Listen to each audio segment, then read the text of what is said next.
උතුම් බුදු ගුණ සිත දරාගෙන සදා බුදු හිමි සරණ යන්නෙමි. දෙසූ සදහම් මඟ හැඳින දැන සදා සදහම් සරණ යන්නෙමි. ඒ දහම් මඟ සැරූ සංඝ ගුණ සොයාගෙන සංඝ සරණ යන්නෙමි. මෙතුම් සරණේ ගුණ හැඳින දැන සදා තෙරුවන් සරණ යන්නෙමි.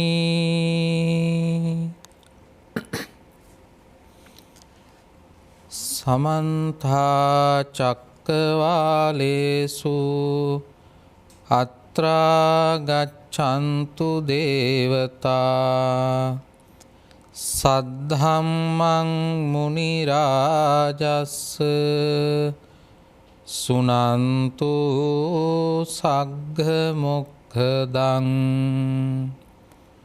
ධම්ම ශ්‍රවණ කාලෝ අයං භදන්තා. ධම්ම ශ්‍රවණ කාලෝ අයං භදන්තා.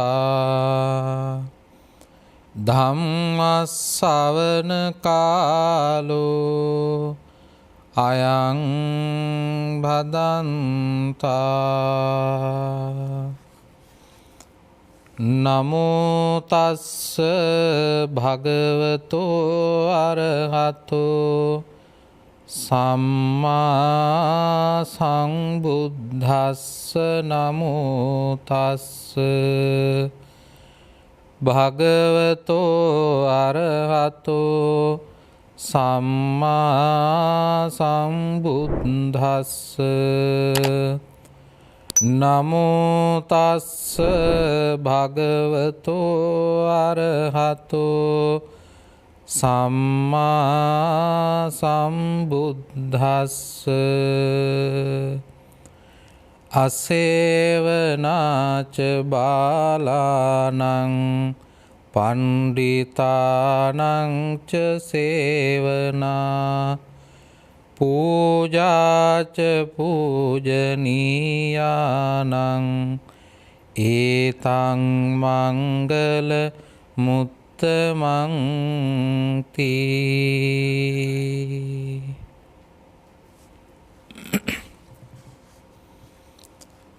සදහවත් කාරුණික පින්වත්නි, දැන් සූදානම් වෙන්නේ ලෞතර බුදුරජාණන් වහන්සේ විසින් මේ ලෝක වාසී සත්වයන් කෙරෙහි මහා කරුණාවෙන් දේශනා කොට වදාළ උතුම් වූ ශ්‍රී සද්ධර්මයෙන් බිඳක් ශ්‍රවණය කරන්න. ලෞතර බුදුරජාණන් වහන්සේ අප කෙරෙහි මහත් වූ කරුණාවෙන් මේ උතුම් වූ ශ්‍රී සද්ධර්මය 45 වසක් මුළුල්ලේ දේශනා කරන්නට යෙදුණා. උන්වහන්සේගේ බලාපොරොත්තුව බවට පත්වුණේම මේ සසරගත සත්වයා දුකින් නිදහස් කිරීමමයි. ඒ අරමුණු කරගෙන උන්වහන්සේ අප කෙරෙහි මහා කරුණාවෙන් මේ උතුම් ශ්‍රී සද්ධර්මය දේශනා කරන්නට යෙදුණා. පින්වතුනි, අපි දන්නවා අපි අහන දේවල් ගොඩාක් තියෙනවා. ඒ අහන දේවල් අතර අපි සමහරක් දේවල් අහනවා. ඒ අහනකොට අපිට ආස හිතෙනවා. අපි කියනවා මම ඒක අහන්න හරි කැමතියි කියලා. ඒ වගේම සමහරක් දේවල් තියෙනවා අහනකොට අපිට තරහ යනවා. ඇතැම් සත්තු ඉන්නවා, ඇතැම් පුද්ගලයන් ඉන්නවා. ඒ හඬවල් ඇහෙනකොට අපිට කේන්ති යනවා. අපි අකමැති. සමහරක් වෙලාවට අපි අකමැති ශබ්ද තියෙනවා. අහන්න අකමැති ශබ්ද. ඒ ඇහෙනකොට අපිට ඇති වෙන්නේ අකමැත්ත. සමහරක් ශබ්ද තියෙනවා, අහන දේවල් තියෙනවා. ඒ ඇහිම තුල අපිට ඇති වෙන්නේ අනවබෝධය. ඒ කියන්නේ අපි ඒ හඬත් එක්ක ඒ අහීමත් එක්කම අපිට අවබෝධය නැතුව යනවා. හරියට අපි මුලාවටපත් වෙනවා. මෙහෙම අහන දේවල් ඔබ ජීවිතේ කොතෙකුත් අහලා තියෙනවා. එදිනෙදා ජීවිතයේදී ඔබ රාජකාරී කරන ස්ථානයේදී සමහරක් වෙලාවට ඔබ ගමනක් බිමනක් යන අවස්ථාවන් වලදී ජීවිතේ ගොඩාක් අවස්ථාවන් වලදී අපි එහෙම දේවල් අහලා තියෙනවා.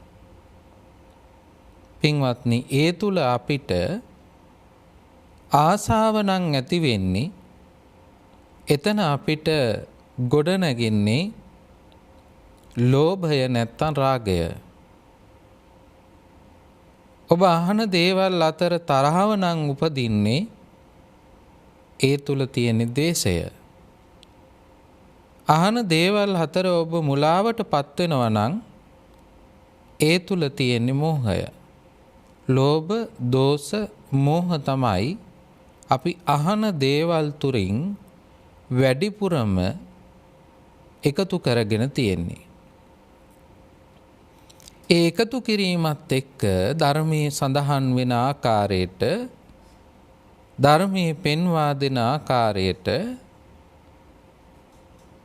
මේ සසර ගමනට හේතු වෙන කාරණාවන් තමයි අපි ඇහිම තුල එකතු කරගෙන තියෙන්නේ.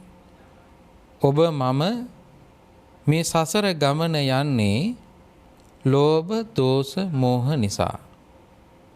ඒ ලෝභ, දෝෂ, මෝහ තමයි අපිව සසර අරගෙන යන්නේ. එහෙනම් ඔබ අහන දේවල් වලින් සසර ගමන නිර්මාණය කරගෙන තියෙනවා.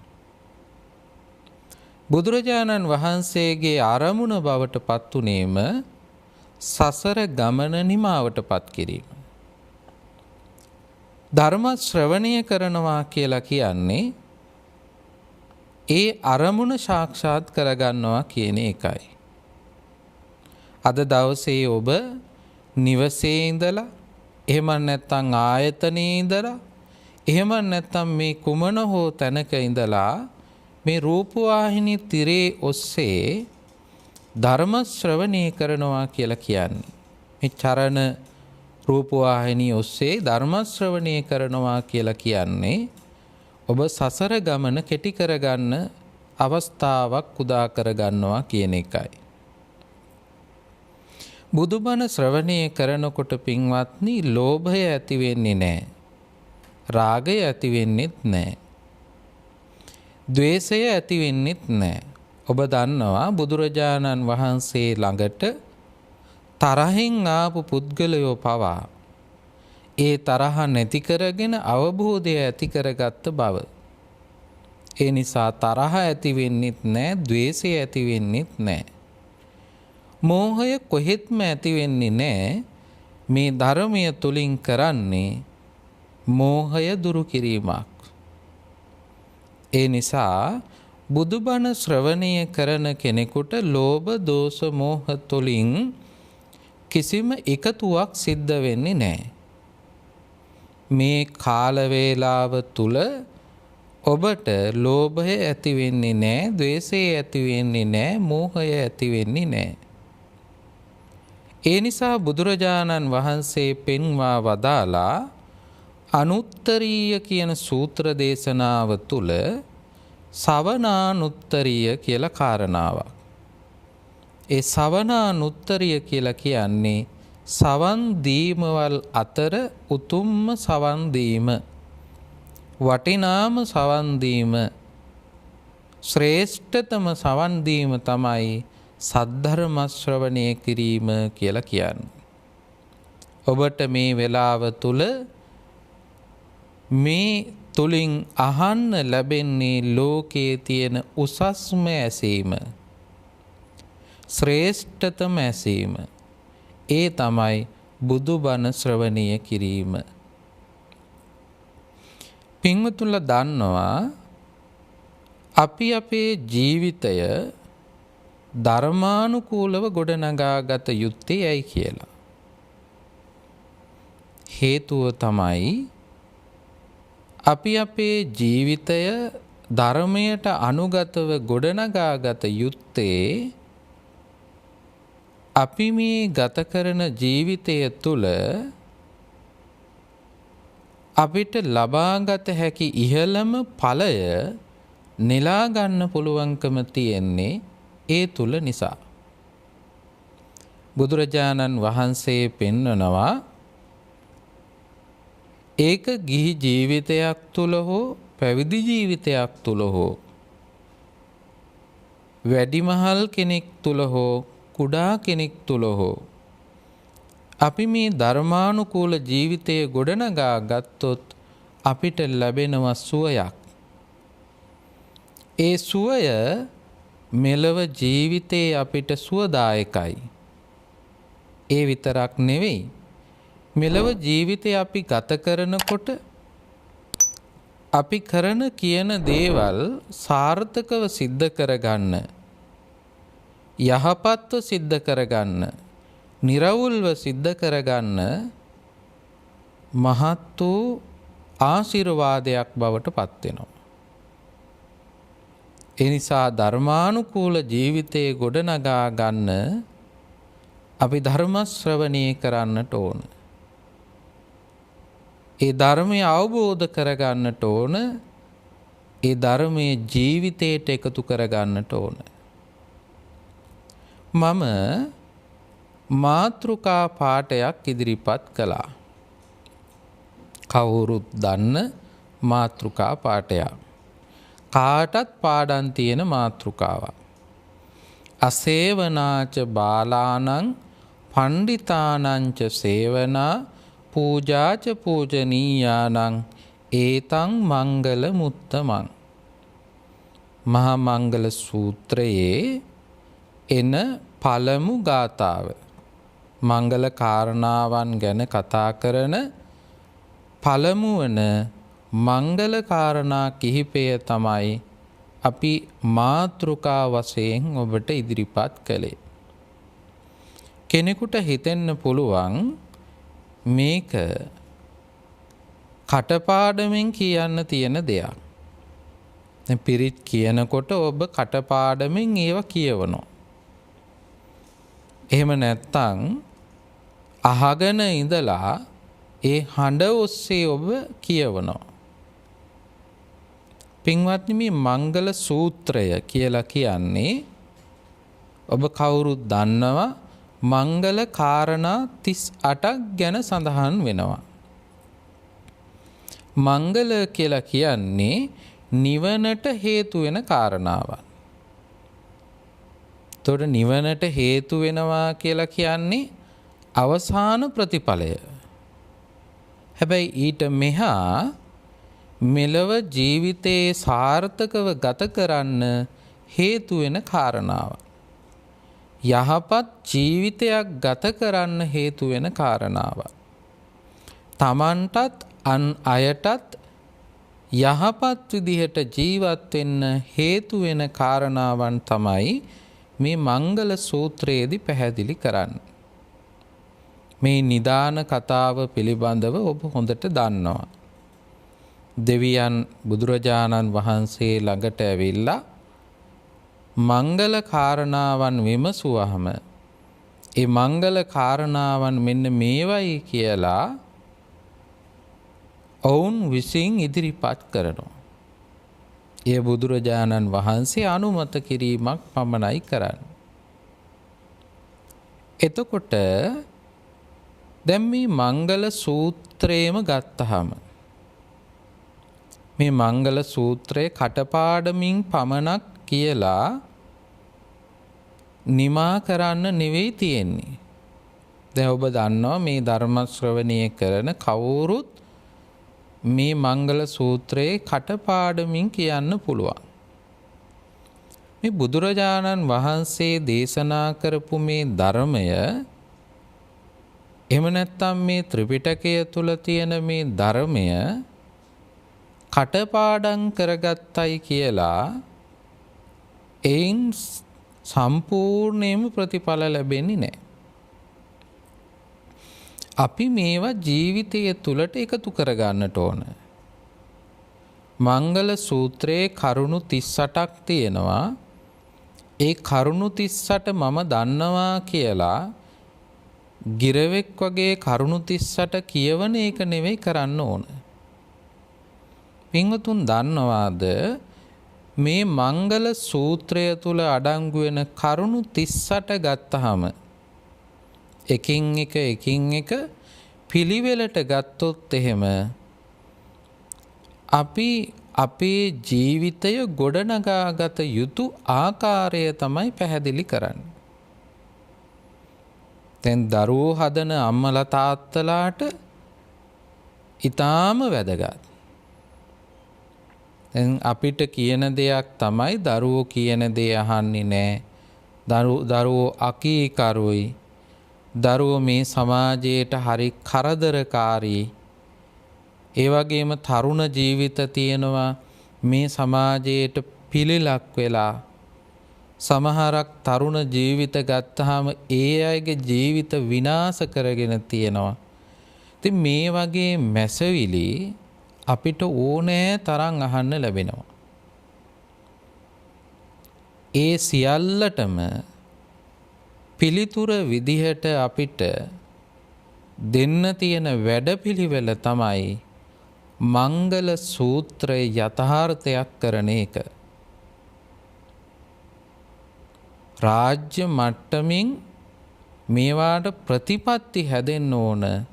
මේ සූත්‍රානුගත කරුණු මේ සමාජයේ ජීවමාන කරන්න. දැන් අපි ඉදිරිපත් කරපු මේ ගාථාවේ සඳහන් වෙන මංගල කාරණා කිහිපයක් තියෙනවා. මේ ටික තමයි දරුවෙක් බිහි කරපු අම්මා තාත්තා දෙන්න. අපි කියනවනේ බහතෝරන වයස කියලා. බහතෝරන වයසට ආවට පස්සේ ඒ දරුවට ලබා දිය යුතු කාරණාවන් තමයි මේ. දැන් අපි දන්නවා පුංචි කාලේ දරුවන්ට අම්මලා කිරි දීලා හොඳට ආරක්ෂා කරලා හදලා වඩලා කටයුතු කරනවා.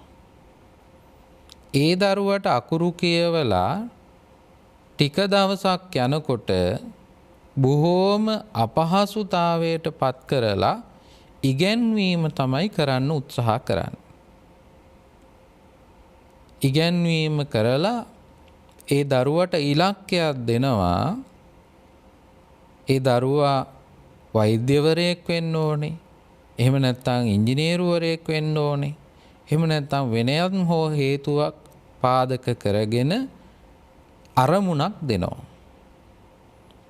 හැබැයි මේ කියන කාරණා ටික ඉෂ්ට වුණේ නැති වුණොත් ඔබට ගොඩනැගෙන වෛද්‍යවරයා අපි කියන්නේ ඒ වෛද්‍යවරයාට සමාජයේ කියන්නේ හැදිච්ච නැති වෛද්‍යවරයෙක්. ඒ වෛද්‍යවරයා අන් අයගේ ජීවිතත් බිලිගන්න කෙනෙක්. එයාට රැකියාව පමණක් හේතු වෙන වෘත්තියක් පමණක් සිද්ධ කරන කෙනෙක්. ඒ වෘත්තිකයා කුමන හෝ වෘත්තියක නිරත වෙනවා නම් එයා ඒ වෘත්තිය තුල කටයුතු කරනවා. සමහරක් වෙලාවට එයා අයහපත් විදිහට කටයුතු කරනවා. හැබැයි මේ මංගල සූත්‍රයේ එන මේ පළවෙනි ගාථාවේ තියෙන කාරණා ටික දෙමව්පියෝ දරුවන්ට ලබා දීලා තියෙනවා නම් එයා නැහැදිච්ච කෙනෙක් වෙන්නේ නැහැ. අපි කියන්නේ නැහැදිච්ච කෙනෙක් කියලා එකට.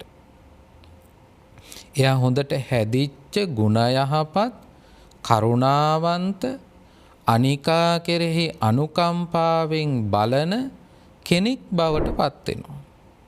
දැන් අපේ වෘත්තීය ශාස්ත්‍රය තුල අපිට පේන දෙයක් තමයි ඒ වෘත්තිය සිද්ධ කරන කෙනාගෙන් බොහෝ වෙලාවට වැරදි සිද්ධ වෙනවා. ඒ වැරදි සිද්ධ වෙන්න හේතුව තමයි අර මුලින්ම මේ කාරණාවන් ප්‍රගුණ කරලා නැතිකම. ඉරට්ටක් වුණත් අමුවෙන් තියනකොට ඕනෑම පැත්තකට හරවල නමල ලස්සනට ගෙත්තමක් කරන්න පුළුවන්. හැබැයි වේලුණාට පස්සේ ඒක එහෙම කරන්න බෑ. ඒ නිසා පුංචි කාලේ ඉඳලම මේවා පුරුදු කරවන්න ඕනේ. පළවෙනි මංගල කාරණාව තමයි අසේවනාච බාලාන. බලන්න දැන් අම්මලා තාත්තලා මේ බණ අහන ඒ වගේම තරුණ දරුවෝ මේ බණ අහන ඔබට මේ ටික ලැබිලා තියෙනවද? අසේවනාච බාලාන. ඒ කිව්වේ මොකද්ද?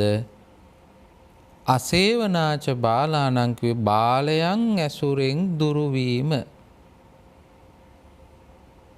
දැන් පළමුවෙන්ම කරන්න ඕනේ බාල ආශ්‍රයන්නේ දුරු වීම. දැන් අම්මලා තාත්තලාගේ වගකීම් අතර සිඟාලෝවාද සූත්‍රයේදී පැහැදිලි කරන්නේ බුදුරජාණන් වහන්සේ දෙමව්පියන්ගේ යුතුයකමක් තමයි දරුවන් අයහපතින් මිදවීම. අයහපත් ආශ්‍රයන්ගෙන් මිදවීම. ඒතර අයහපත් ආශ්‍රයක් තිබුණොත් පළමුවෙන්ම අපි දන්නවා දරුවෙකුට විතරක් නෙවෙයි මිනිසෙකුට විතරක් නෙවෙයි සතෙකුට හරි අයහපත් ආශ්‍රයක් නම් තියෙන්නේ. බාල ආශ්‍රයක් නම් තියෙන්නේ. අසත්පුරුෂ ආශ්‍රයක් නම් තියෙන්නේ. ඒ හැදෙන කෙනා ඒ ආකාරයෙන් තමයි හැදෙන්නේ. ඒ ඔබට මතක ඇති ජාතක පොතේ සඳහන් වෙන අර ගිරාපෝතකයන් දෙදෙනාගේ කතාව. එක ගිරවෙක් හැදෙනවා තාපසතුමෙක් ළඟ, අනිත් ගිරව හැදෙනවා සොරු කල්ලියක් ළඟ. සොරු කල්ලිය ළඟ හැදෙන ගිරවා සොරු කරන කියන දේවල්ම තමයි කරන්නේ. ඇයි? එයාගේ ඇසුර එතන තියෙන නිසා. ඒ වගේම තාපසතුමා ළඟ හැදෙන ගිරවා තාපසතුමා ප්‍රගුණ කරන ගුණ යහපත්කම් වලින් යුක්ත වෙච්ච කෙනෙක්. ඒ විදිහට තමයි ඒ ගිරවගේ චරිතය නිර්මාණය වෙන්නේ. බාල ආශ්‍රය ලැබුණොත් ඒ බාල ආශ්‍රය තුල තමයි ඒ ජීවිතය ගොඩ නැගෙන්නේ. ඒ වගේම තමයි පුද්ගලයෙක් විතරක් නෙවෙයි. දැන් ඔය තරුණ දරුවෝ එහෙම යම් යම් මාධ්‍යයන් ඔස්සේ බාල ඇසුරු පවත්වනවා.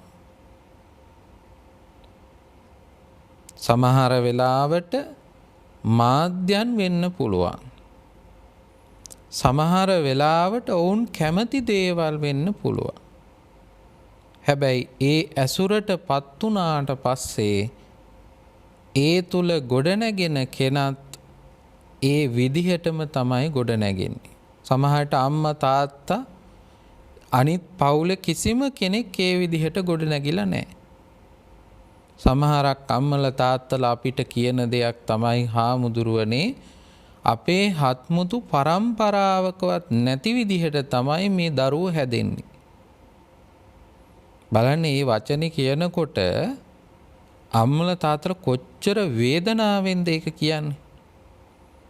අම්මලා තාත්තලා කවුරුවත් කැමති නෑ තමන්ගේ දරුවට කවුරුවත් දොස් කියනවට.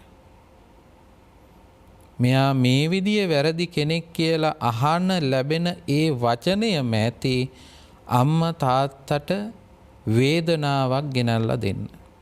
ඒ නිසා තරුණ දරුවෝ මේ බණ අහන අම්මලා තාත්තලා අකමැති කිසිම ඇසුරක්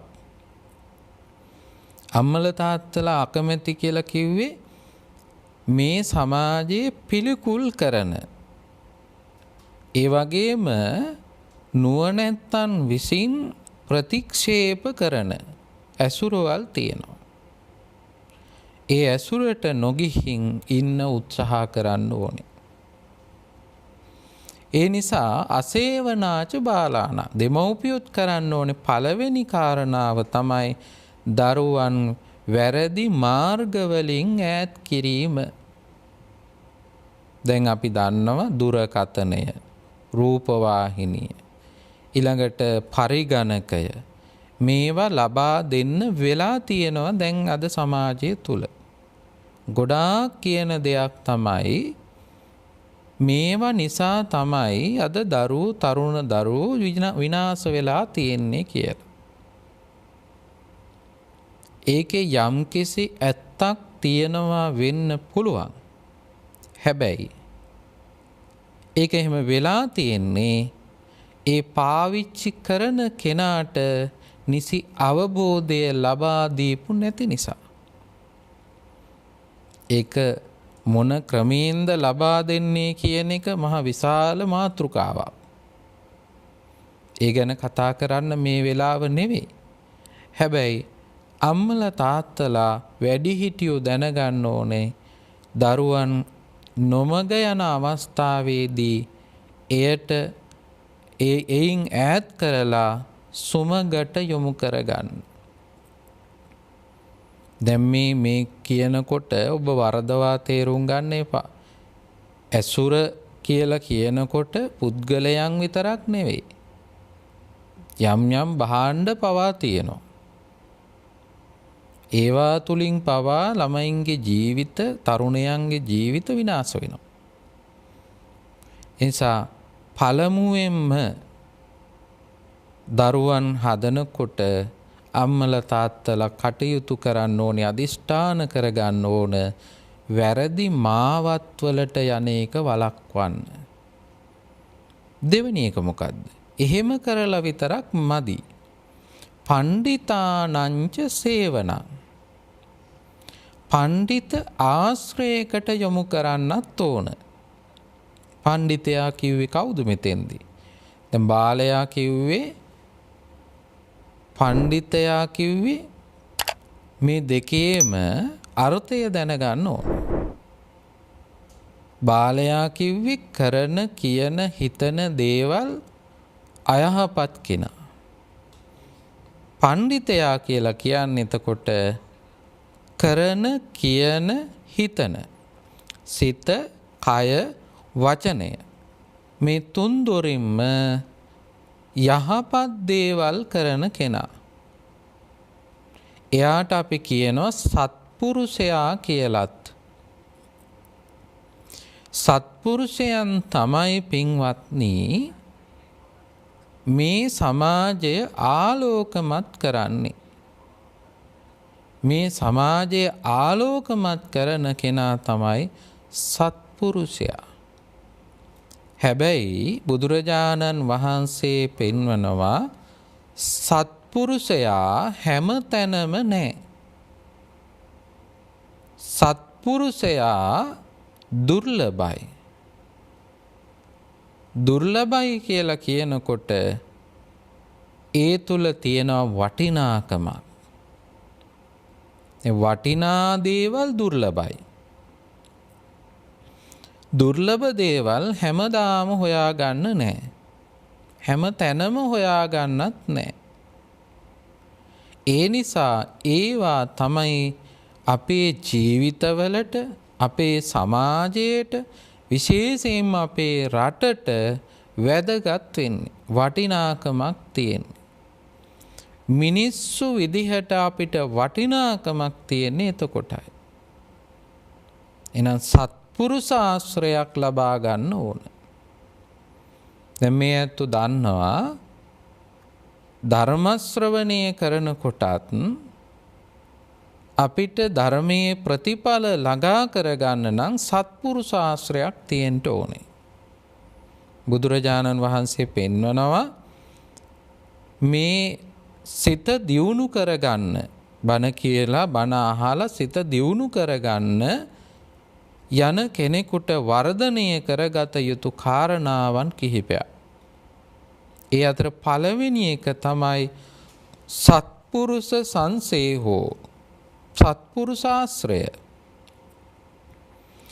ඒ කියන්නේ පණ්ඩිත ආශ්‍රය.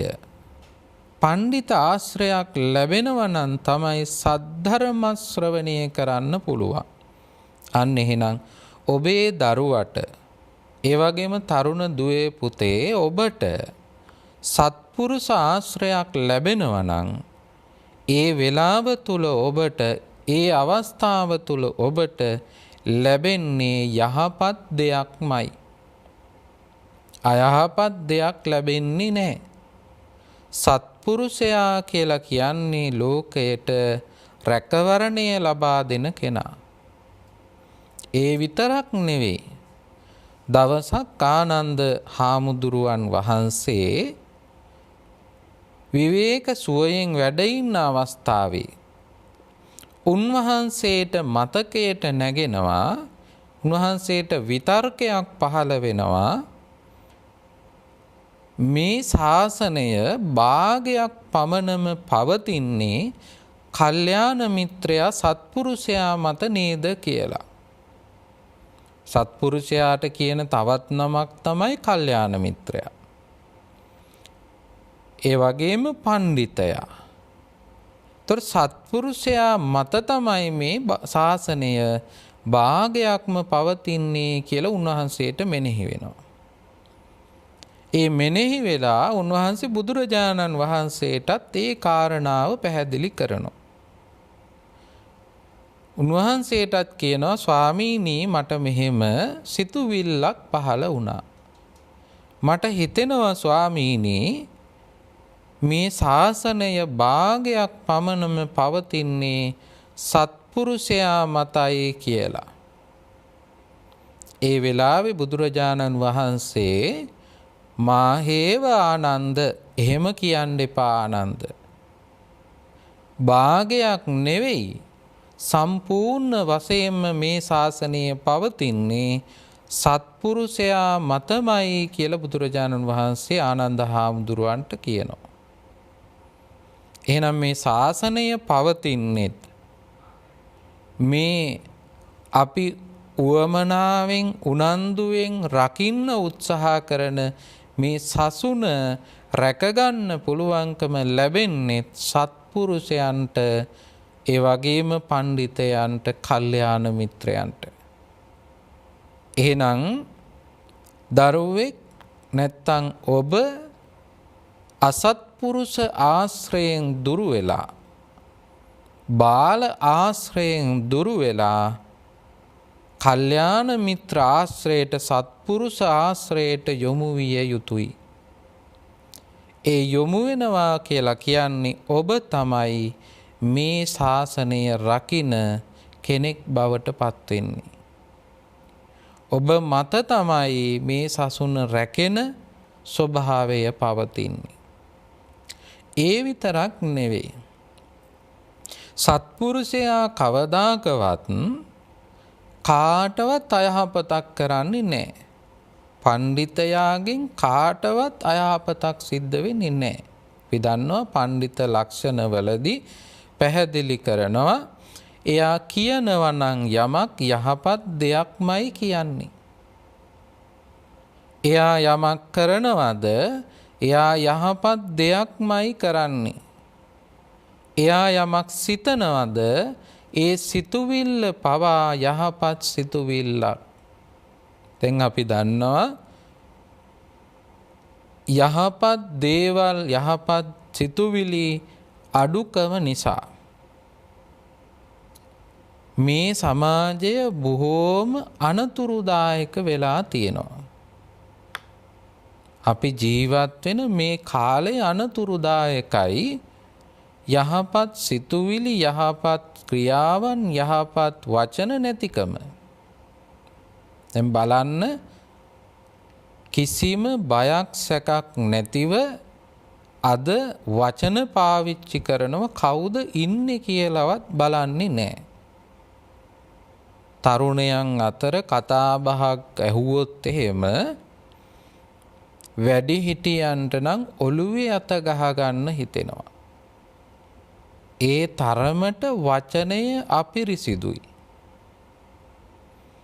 දැන් වචනය අපිරිසිදු නම් ඒ වචනය අහන්න කැමති නෑ බොහෝ දෙනෙක්.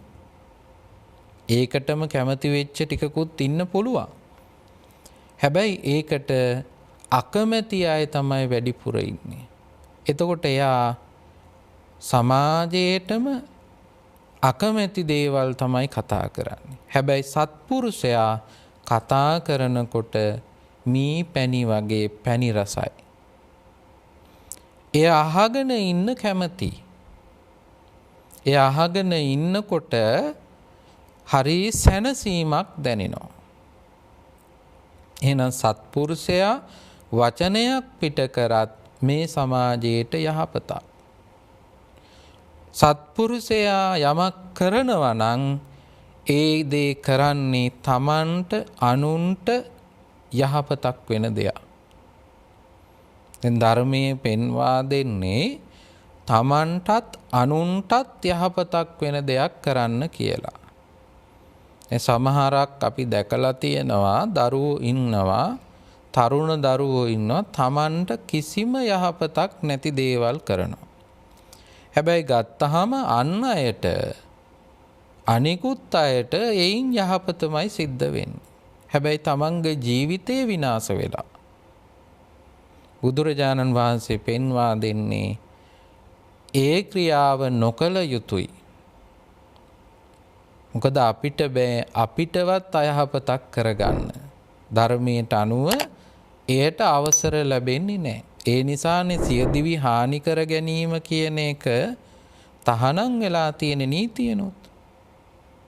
දැන් අපි දැක්ක පහුගිය කාලවල තමන්ගේ ජීවිතය පරදුවට තියලා අන් අයගේ ජීවිත ආරක්ෂා කරගන්න උත්සාහ කරන අය. ඒක වරදක් කියනවා නෙවෙයි. හැබැයි තමන්ට යහපත වෙන අන් අයට අයහපත වෙන දේත් හොඳ නෑ. ඒ දෙකම නැතිව තමන්ටත් අන් අයටත් යහපතක් වෙන දෙයක්මයි අපි කළ යුතුව තිබෙන්නේ. එස සත්පුරුෂයා කියලා කියන්නේ එහෙම කෙනා.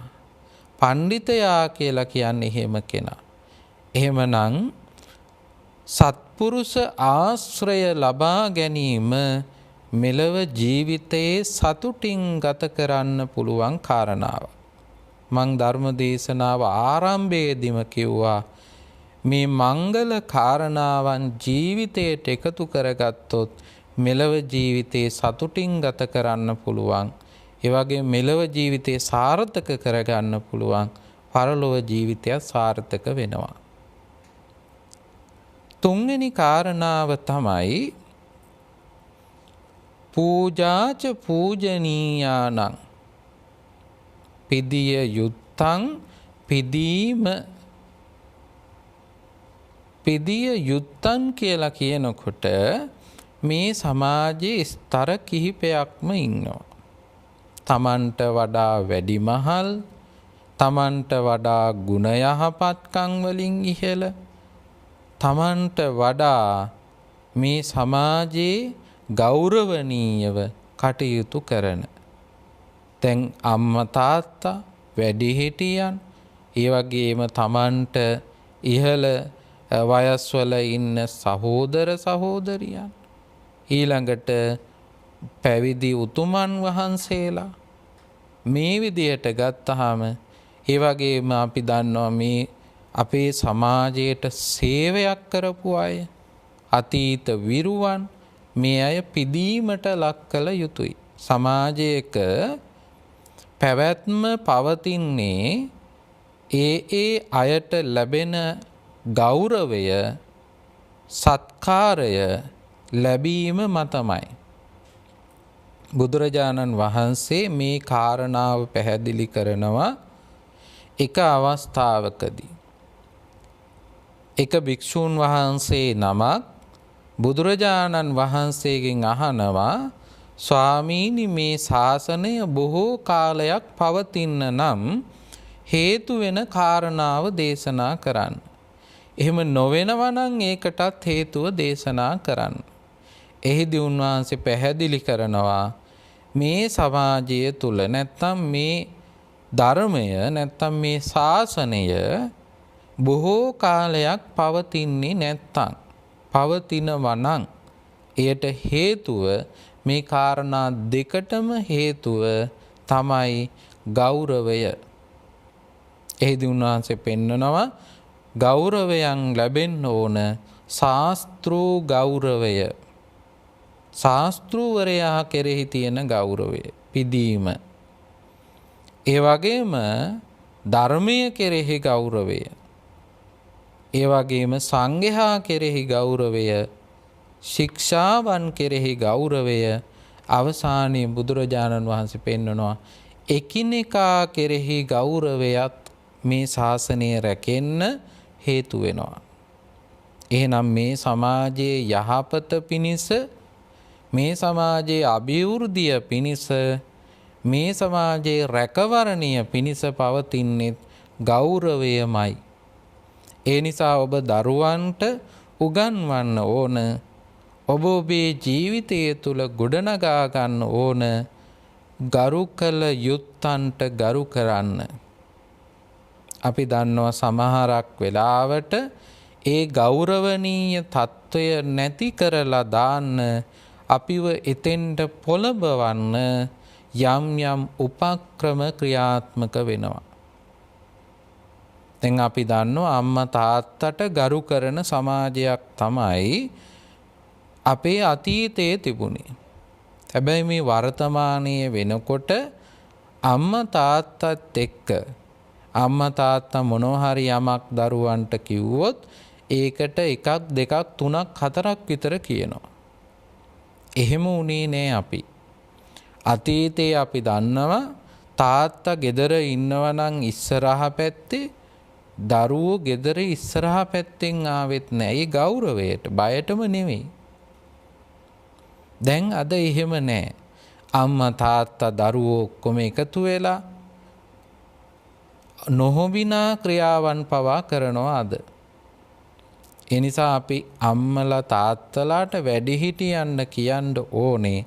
ඒ වගේම අනිකුත් ස්තරවල ඉන්න අයට කියන්න ඕන තමන්ගේ ගෞරවය තමන් ආරක්ෂා කරගත යුතුයි.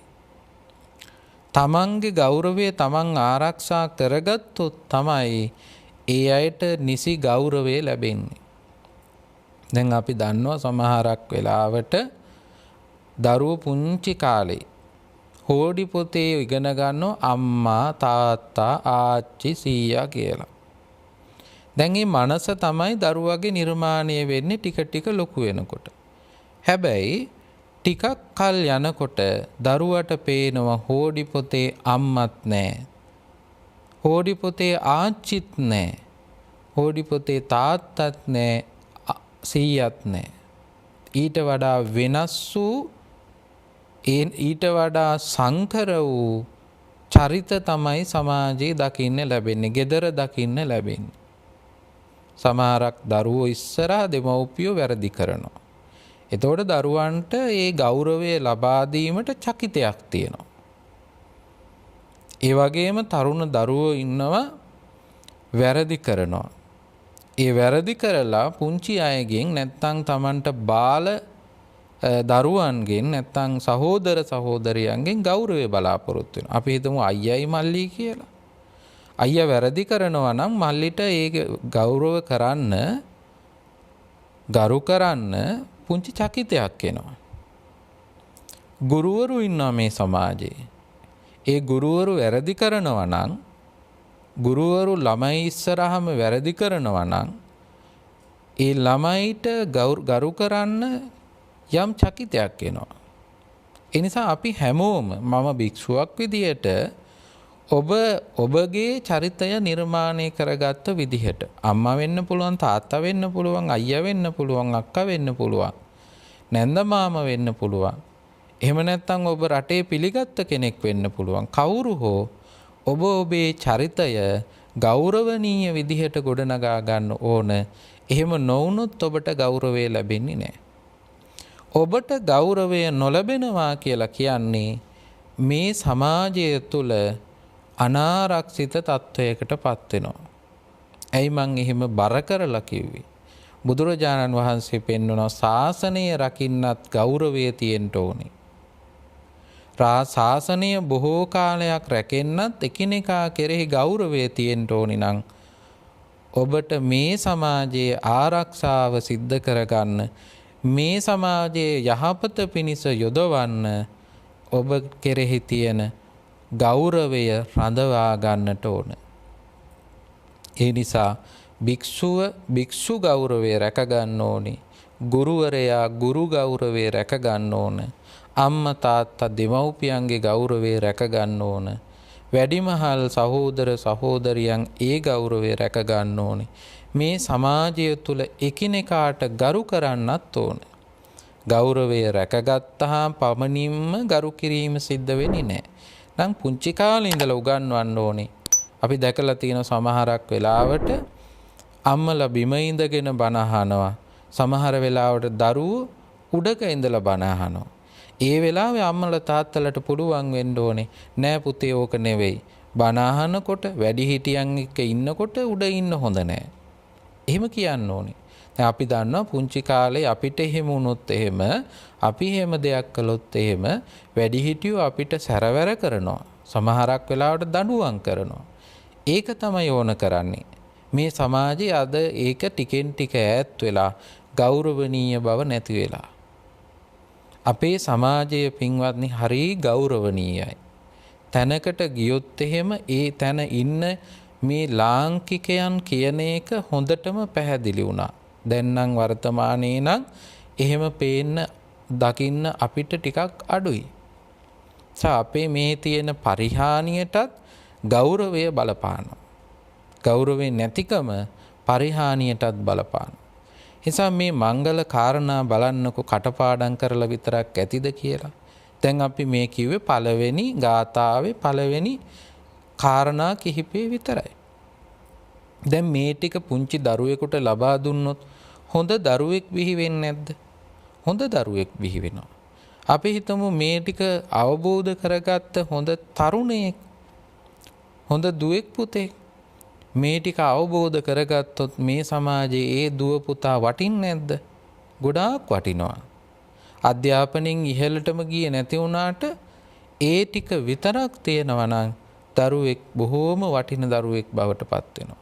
අම්මලා තාත්තලා උත්සාහ කරන්නත් ඕනේ ඒ සාමාර්ථ වැඩිපුර ගන්න නෙවෙයි. දරුවන් ලව්වා ඒ සාමාර්ථ ගන්න නෙවෙයි වැඩිපුර මේ වගේ ධර්මානුකූල චරිතවත් දරුවන් බිහි කිරීමටයි අපි උත්සාහ කරන්න ඕනේ. මේ සසර ගමනම අපිට මේවා ප්‍රයෝජනවත් වෙනවා. බලන්න අසත්පුරුෂ ආශ්‍රයෙන් දුරු වුණාම මේ ජීවිතේ යහපත් වෙනවා. ඒ විතරක් නෙමෙයි අසත්පුරුෂයා තමයි අපිට නිවනට ආවරණය කරන්නේ. නිවන ආවරණය කරන්නේ. එනිසා නිවන ආවරණය කරන කෙනාගෙන් අපි ඈත් වුණාම අපිට නිවන ලැබෙනවා. ඒ වගේම සත්පුරුෂයා තමයි අපිව කවදා හරි නිවන් දක්වන්නේ. සත්පුරුෂයා තමයි අපිව නිවන කරාම ගෙනියන කෙනා. ඒ වගේම ගෞරවනීය ස්වභාවය තමයි අපේ ජීවිතේ වටිනාකමක් ගෙනල්ලා දෙන්නේ. මෙලව පරලොව දෙලොවම අපේ ගෞරවය සැලසෙන්නේ ඒ තුල. නිසා කල්පනා කරගන්න මේ පුංචි ධර්ම කාරණාව මහා ලොකු ගැඹුරු කාරණාවක් නෙවෙයි අද දේශනා කළේ. මේ පුංචි කාරණා ටික මේ සමාජය තුල අපි යථාර්ථයක් බවට පත් කරන්න අදිෂ්ඨානය ඇති කරගනිමු. අපිට අසත්පුරුෂ ආශ්‍රය නොම වේවා, කල්යාණ මිත්‍ර ආශ්‍රය සත්පුරුෂ ආශ්‍රයම ලැබේවා. අපි සියලු දෙනාටම ඒ උතුම් ප්‍රාර්ථනාවම ඉෂ්ට වේවා කියලා අපි ප්‍රාර්ථනා කරගන්නට ඕන. නිසා ඔබට අසත්පුරුෂ ආශ්‍රය දුරුව කල්යාණ මිත්‍ර ආශ්‍රය ලැබිලා ගෞරවනීය සමාජයක් ගොඩනගා ගන්න, ඒ ගෞරවනීය සමාජය තුළ මෙලව ජීවිතයේ සාර්ථකව ගත කරන්න, පරලොව ජීවිතයේ සාර්ථකව ගත කරන්න මේ උතුම් දේශනාව උපනිශ්‍රිය වේවා කියලා අපි ප්‍රාර්ථනා කරනවා. ඔබ බණ ඇහුවා, ඒ වගේම මම බණ කිව්වා. ඒ වගේම චරණ රූපවාහිනිය ඔබට බණ අහන්න ඔබට මේ ධර්ම දේශනාව සමීප කළා. අපි සියලු දෙනා පින් සිද්ධ කරගත්තා. මම බණ කියලා පින් සිද්ධ කරගත්තා. ඔබ බණ අහලා පින් සිද්ධ කරගත්තා. මේ ආයතනය බණ අහන්න සලස්වලා පින් සිද්ධ කරගත්තා. අපි සියලු දෙනා සිද්ධ කරගත්තා උතුම් පුණ්‍ය ශක්තිය පළමුව දෙවියෝ අනුමෝදන් වේවා, සතුටු වේවා. සතුටට පත්වන දෙවියෝ දිවයිසුරු වඩා වර්ධනය කරගෙන අපට ආශිර්වාදය රැකවරණ ශක්තිය සලසා දෙත්වා. දෙවියෝ නිවනින් සැනසීම උදා කර ගනිත්වා කියලා සාදු කියමු. ඒ වගේම මිය පරලෝ යන්ට යෙදුණු සියලු දෙනාටමත් මේ පින් අනුමෝදන් කරමු. අනුමෝදන් වේවා. ඔබ නමින් මියගිය, අප නමින් මියගිය, රට නමින් මියගිය, ජාතිය නමින් මියගිය සියලු දෙනාටම මේ පින් හේතු වේවා. ඒ ඇත්තන්ගේ භවගාමී ජීවිතය සුවපත් කරගනීවා. සසර දුකින් අත මිදී නිවනින් සැනසීම උදා කරගනිත්වා කියලා සාදු කියමු. අනන්ත තුනුරුවන්ගේ ආශිර්වාදයත් සියලු දෙවියන්ගේ දේවාශිර්වාදයත් මේ සිදු කරගත්තා වූ උතුම් පුණ්‍ය ශක්තිය ආශිර්වාද බලයත් ඔබ අප සියලු දෙනාටම මෙලව නිදුක් නිරෝගී සුවපත් භාවයේ චිරජීවනීය පිණිසම හේතු වේවා. මෙලව සුවපත් වේවා, පරලොව සුවපත් වේවා. කෙලවර ශාන්ත නිවනින් සැනසීම ලැබේවා, ලැබේවා, ලැබේවා කියලා සාදු කියමු.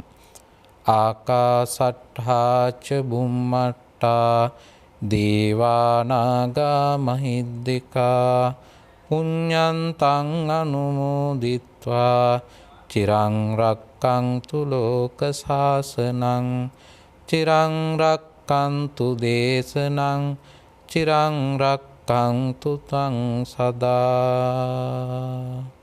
අවසාන වශයෙන් අපි මේ වෙලාවේ රැස් කරගත්තා වූ උතුම් පුණ්‍ය ශක්තිය අපි අපගේ දෙමව්පියන්ටද අනුමෝදන් කරමු. අනුමෝදන් වේවා. ඔබ ඔබේ දෙමව්පියන් සිහිපත් කරගන්න. මම මගේ දෙමව්පියන්ට පුණ්‍ය අනුමෝදනා කරනවා. දස මස මා කුසේ දරා බිහි කල මගේ අම්මේ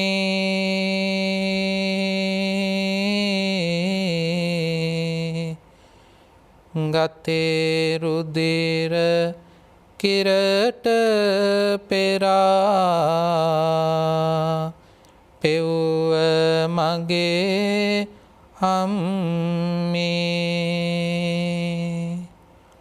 ආදරයේ සදාතනික උල්පත වූ අම්මේ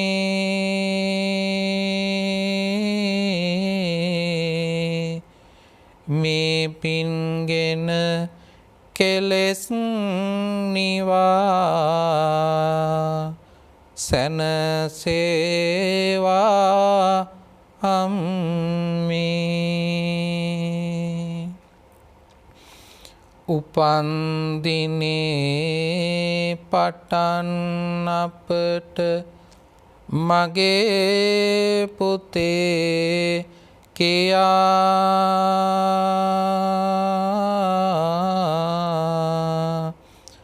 ආදරයෙන් කරුණාවෙන් මට ඇමතූ පියා සිහි කරනවා පපුවේ තියෙන උතුම් ගුණය දයා